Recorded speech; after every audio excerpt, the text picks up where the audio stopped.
ಗೆಳೆಯರೇ, ನಾವಿವತ್ತು ಸ್ನ್ಯಾಪ್ಚಾಟ್ ಆ್ಯಪ್ನಲ್ಲಿ ನಮ್ಮ ಲೊಕೇಶನ್ನ ಯಾವ ರೀತಿ ಲೊಕೇಶನ್ ಶೇರಿಂಗ್ನ ಆಫ್ ಮಾಡಬೇಕು ಅಂತ ಹೇಳ್ತೀನಿ. ನಮ್ಮ ಸ್ನೇಹಿತರು ನಮ್ಮ ಒಂದು ಲೊಕೇಶನ್ನ ಒಂದು ಸ್ನ್ಯಾಪ್ಚಾಟ್ನ ಮ್ಯಾಪ್ನಲ್ಲಿ ಯಾವುದೇ ಕಾರಣಕ್ಕೂ ನೋಡಬಾರ್ದು ಅಂದರೆ ಅದನ್ನು ನಾವು ಲೊಕೇಶನ್ ಶೇರಿಂಗ್ನಲ್ಲಿ ಹೋಗಿಬಿಟ್ಟು ಸ್ಟಾಪ್ ಮಾಡ್ಬೋದು. ಯಾವ ರೀತಿ ಅಂತ ಸಂಪೂರ್ಣವಾಗಿ ನಾನು ಹೇಳ್ತೀನಿ. ಇಲ್ಲಿ ಸ್ನ್ಯಾಪ್ಚಾಟ್ ಆ್ಯಪ್ನ ಓಪನ್ ಮಾಡಿದ ನಂತರದಲ್ಲಿ ಮೇಲ್ಗಡೆ ಪ್ರೊಫೈಲ್ ಫೋಟೋ ಮೇಲೆ ಕ್ಲಿಕ್ ಮಾಡ್ಕೊಳ್ಳಿ. ಪ್ರೊಫೈಲ್ ಫೋಟೋ ಮೇಲೆ ಕ್ಲಿಕ್ ಮಾಡಿದ ನಂತರದಲ್ಲಿ ಇಲ್ಲಿ ಕೆಳಗಡೆ ಒಂದು ಲೊಕೇಶನ್ ಶೇರಿಂಗ್ ಅಂತ ಆಪ್ಷನ್ ಇರುತ್ತೆ, ಅಲ್ಲಿ ನಾವು ಕ್ಲಿಕ್ ಮಾಡ್ಕೋಬೇಕಾಗುತ್ತೆ. ಸ್ವಲ್ಪ ಕೆಳಗಡೆ ಬಂದು ಇಲ್ಲಿದೆ ನೋಡಿ ಲೊಕೇಶನ್ ಶೇರಿಂಗ್ ಅಂತ, ಆಪ್ಷನ್ ಮೇಲೆ ಕ್ಲಿಕ್ ಮಾಡ್ಕೊಳ್ಳಿ. ಮಾಡಿದ ನಂತರದಲ್ಲಿ ಇಲ್ಲಿ ಗಾಸ್ಟ್ ಮೋಡ್ ಅಂತ ಇದೆ ಸ್ನೇಹಿತರೆ, ಅದನ್ನು ಆನ್ ಮಾಡ್ಕೋಬೇಕಾಗುತ್ತೆ. ಇಲ್ಲಿದೆ ನೋಡಿ ಗಾಸ್ಟ್ ಮೋಡ್ ಅಂತ.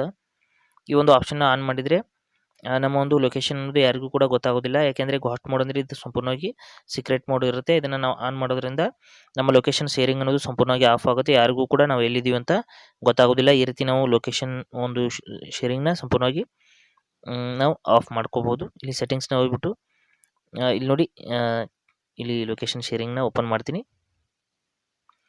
ಮಾಡಿದ ತಕ್ಷಣದಲ್ಲಿ ಇಲ್ಲಿ ಇದೆ ನೋಡಿ, ಈ ಒಂದು ಬಟನ್ನ ಈ ರೀತಿ ಆನ್ ಮಾಡೋದ್ರಿಂದ ಇಲ್ಲಿ ಟೈಮಿಂಗ್ ಕೇಳ್ತಾ ಇದೆ ಸ್ನೇಹಿತರೆ, 3 hours 24 hours ಅಂತ. ಇಲ್ಲಿ ಕೆಳಗಡೆ ಅಂಟಿಲ್ ಟರ್ನ್ಡ್ ಆಫ್ ಅಂತ ಕ್ಲಿಕ್ ಮಾಡ್ಕೊಳ್ಳಿ, ಅಂದರೆ ಅದು ಪರ್ಮನೆಂಟಾಗಿ ಕ್ಲೋಸ್ ಆಗುತ್ತೆ.